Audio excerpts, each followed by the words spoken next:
All right. Hello, everyone. I'm here to introduce Robert Morris III. He was born and raised in Bronx, New York. He is a 22-year active duty Air Force veteran stationed at MacDill Air Force Base in Tampa. He has served numerous operations service in countries around the globe. And in December 2020, he earned his Bachelor of Arts degree in sociology here at St. Leo University. And this presentation is a result of his senior thesis in sociology. So thank you, Robert, and I'm going to turn it over to you. Thank you for the introduction. So the topic I chose was how work-related stress contributes to mental and physical health issues. I chose this topic. Um, I'm gonna give you a little bit of background on it. I chose this topic because our heroes, such as military personnel, law enforcement, emergency service workers, nurses, and teachers, face work-related stress daily. Many of these people, including myself, have developed mental and physical health issues due to this stress. So, with this research, I hope to uncover some of the trends related to work stress. Also, my plan was to identify possible strategies to reduce the work related stress contributing to health issues. Some of the theories and ideas that I want to take a look at with this study was things related to health issues, stress reduction measures, and anxiety. Also,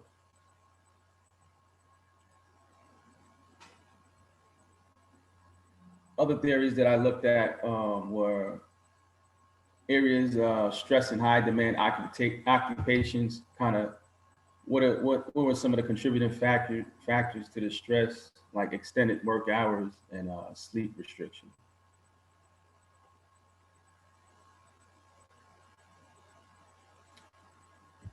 So going about this study, the methodology that I kind of used was with the population of interest was that consisted of I used was military personnel, law enforcement, emergency workers, nurses, and teachers.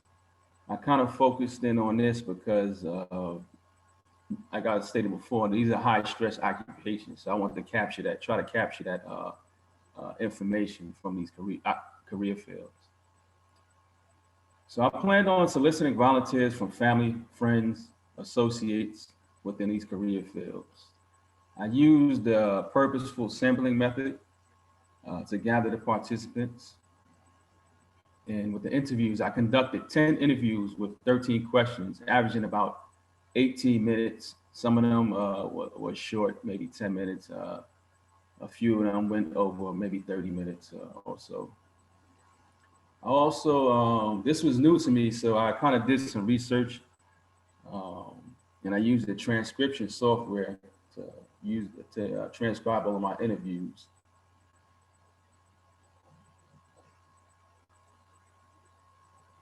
Now I'll talk about the findings. Some of the findings actually were kind of a little different than I thought going into it. I mentioned the theories that I talked about, some of the things I thought I would find, but the findings were kind of similar, but some areas were a little different. So we looked at unconventionals. I looked at unconventional work schedules, which played a big role in the study.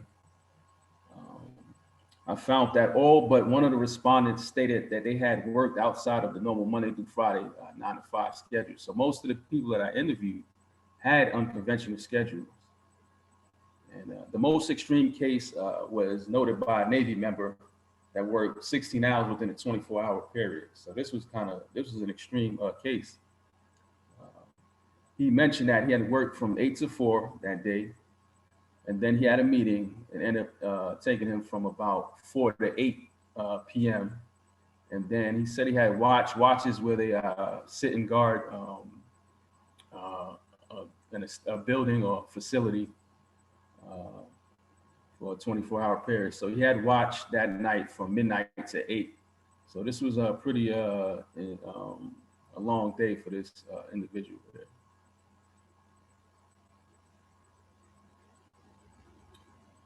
Another area I looked at was mental health.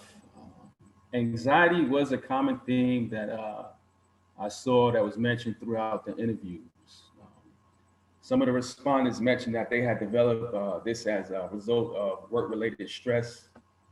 Uh, One of the respondents, I believe, was a training manager, military, that was diagnosed with PTSD and had severe anxiety. And she mentioned that she was currently going through a transition in anxiety medications because the other one stopped working.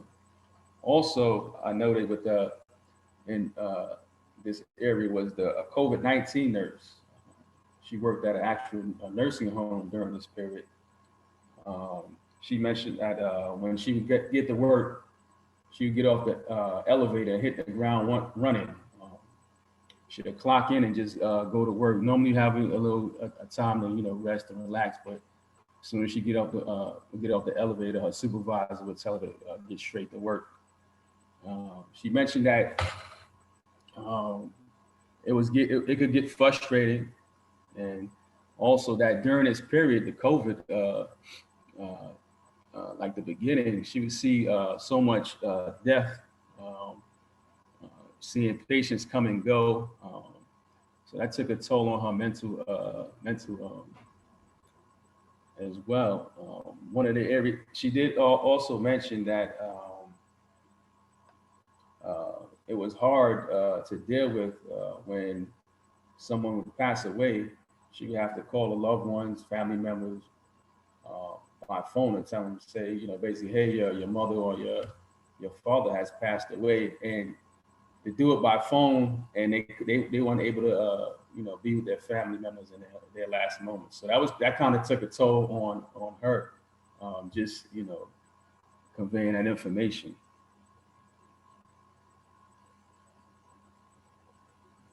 This was a interesting one. I did not expect to find this, but bringing work home.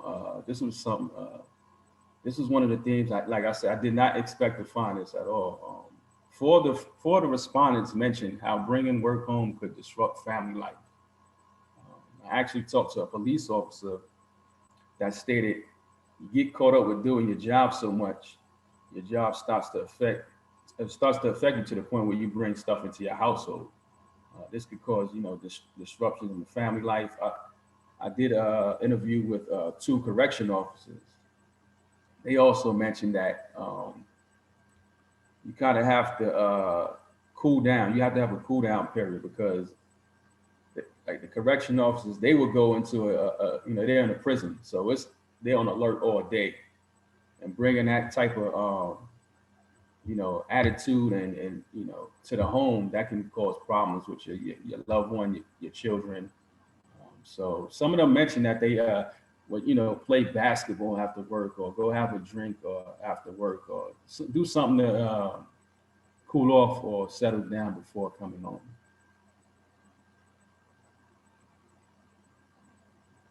One thing that I did, did expect to find one of the things I was looking for was the effect on physical health.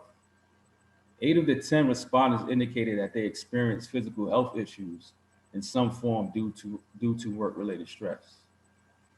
The correction officers interviewed were told that they were not expected to live past 60 years old due to the occupation's extreme pressures. It was noted that some suffer from high blood pressure, heart disease. Um, these are things that contributed to early death amongst correction officers. So that was an interesting find there.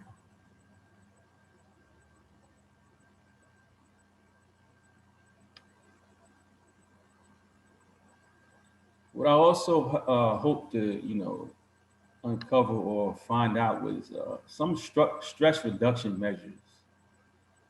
Respondents provided some techniques that suited them in stressful situations. Um, some of the responses included talking to friends and family about issues, exercising. For me, I know that works, and listening to music. That kind of that kind of helps as well.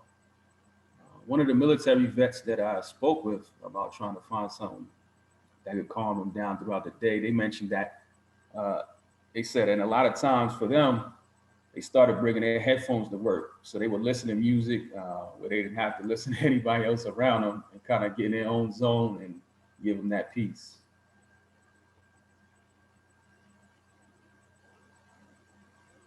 So after the study, some of the areas that for future research that I want to mention. So like this study was done during the COVID-19 pandemic. So due to COVID-19 and time constraints, the Zoom interviews were conducted. I think maybe face-to-face interviews would have been more personable. So that's something for future research. Also, a note was research involving interviews would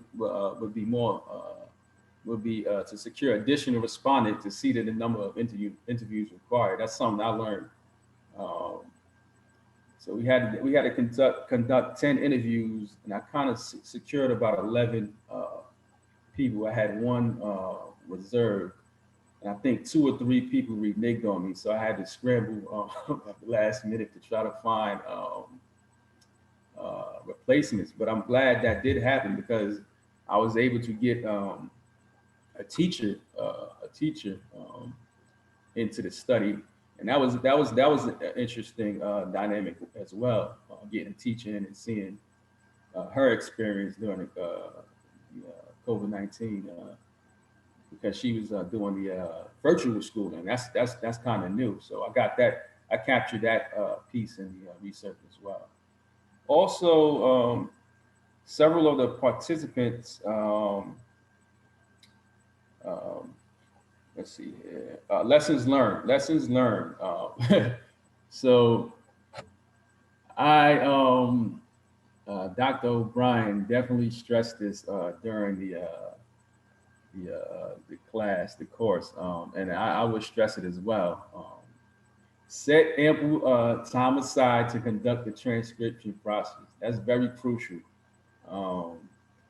Although that transcription software was very helpful, it's still a tedious process because what I had to do was actually go back through the transcripts and make sure all the words were making sense and they were spelled correctly. So that was a very tedious process. And like I said, in the future, I think maybe hiring a transcriber would be a more efficient time management technique with the research and the transcription.